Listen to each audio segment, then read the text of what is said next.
Are you sick and tired of your doctor telling you that you need to go exercise, but you've been down that road numerous times and you just don't know how to stick to it? Well, stay tuned for this video. Trust me, you're not lazy, you're not broken. I want to help create a sustainable, realistic program that you can follow so that the next time you go to your doctor, you can prove them wrong and show them with your blood work, with actual results, that you've been exercising. What's going on, guys? My name's Justin Florio, and I am the owner of Patience and Consistency, a small personal training studio located in New Jersey. Of course, before we get into the deep details, obviously give me a like and a subscribe because those go a super long way in order for me to continue these videos.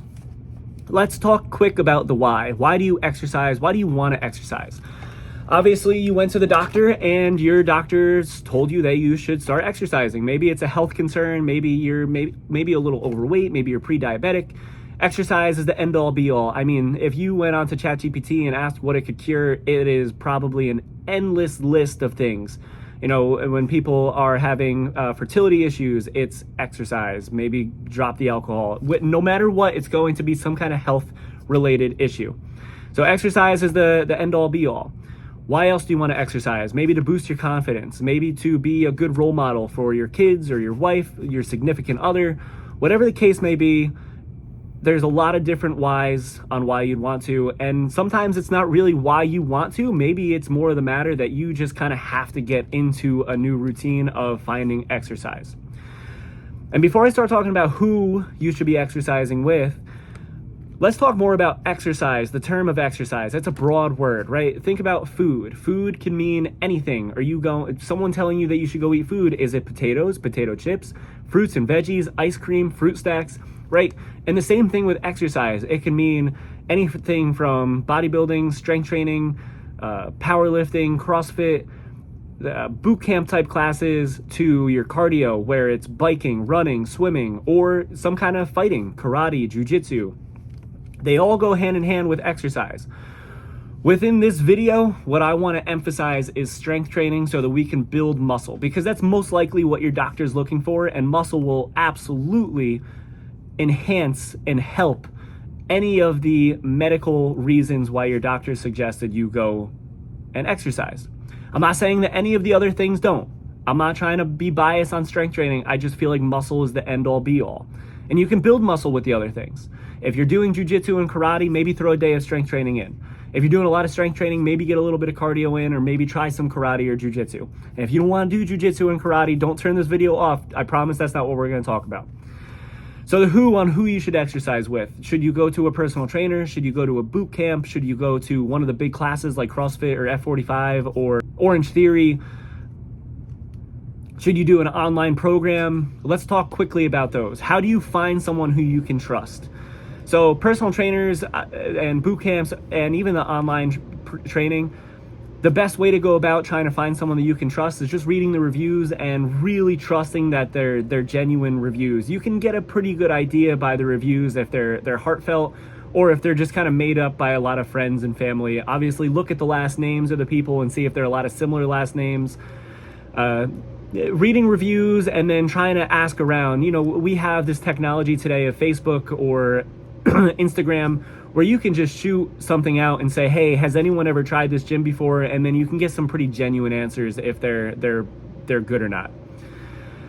The same thing for the boot camps. You can read all the reviews, and with the apps and stuff, the same thing. But with the apps, really quick, you have to understand that you're going to be exercising for yourself. And if you have not done very well in the past about exercising by yourself, maybe going to a commercial gym isn't your best suited answer, and you should probably venture off to a personal trainer or a boot camp class. Of course, I'm going to push personal training because that's what I do here.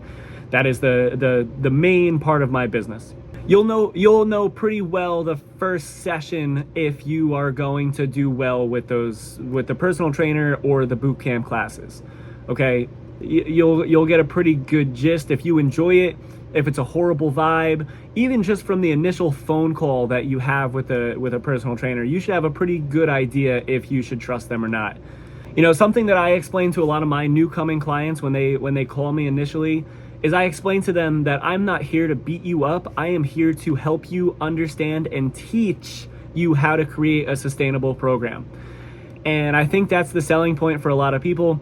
If You go in, and I guess the biggest thing that I could say with this is if you go to a boot camp, or if you go to a personal training studio, or if you start doing an online training program and you start seeing movements that you just don't feel comfortable doing, maybe in the past you've injured yourself, you just have to stick up to yourself and say, I'm not doing that. I do not feel comfortable. I've done it in the past and it just hasn't worked out well. So you have to be a little bit more on edge and be able to say, hey, listen, I don't want to do that movement. Okay. And obviously if that happens within the first 2-3 sessions, then just bail and try to move on and find something else. And then let's talk about where should you exercise?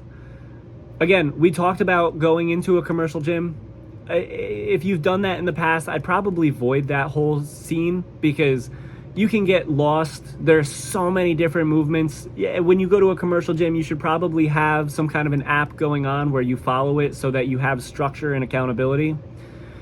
With the personal trainer, I think that's one of the best things that you can do because it's going to create that structure. You have a certain time. They should be able to teach you 2 days a week at a certain time that you should be able to get in, so that this way every week it's just like clockwork. You know that you're going to the gym maybe every Tuesday, Thursday.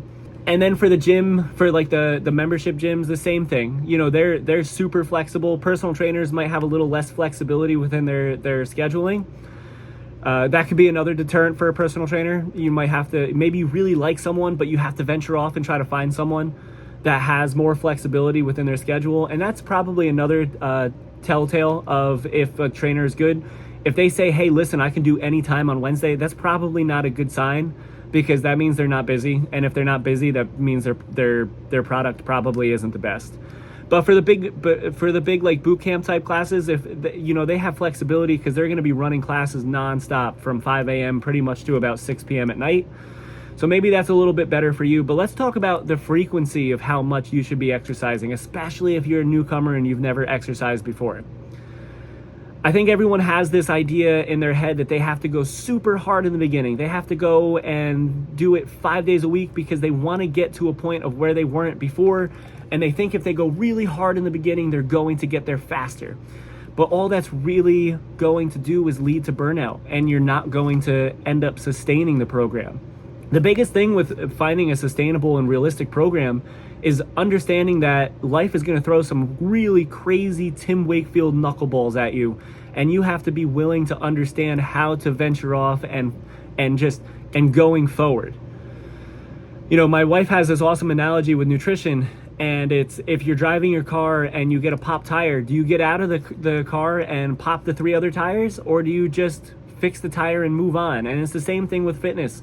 If you miss a few workouts, you just jump right back into it when you get the opportunity. But for a lot of beginners, you don't have to go crazy. It's amazing how little you actually have to do to see drastic results, especially when it comes to strength training. So 2-3 days maximum would be phenomenal for you. If you're going into those boot camp classes and you're going 4 or 5 days a week, you're going to burn yourself out. Don't overdo it in the beginning. Okay. All in all, unfortunately, you need this little patience and consistency. And again, I hope this video helps. If you have any questions, leave a comment, and I will see you guys next time.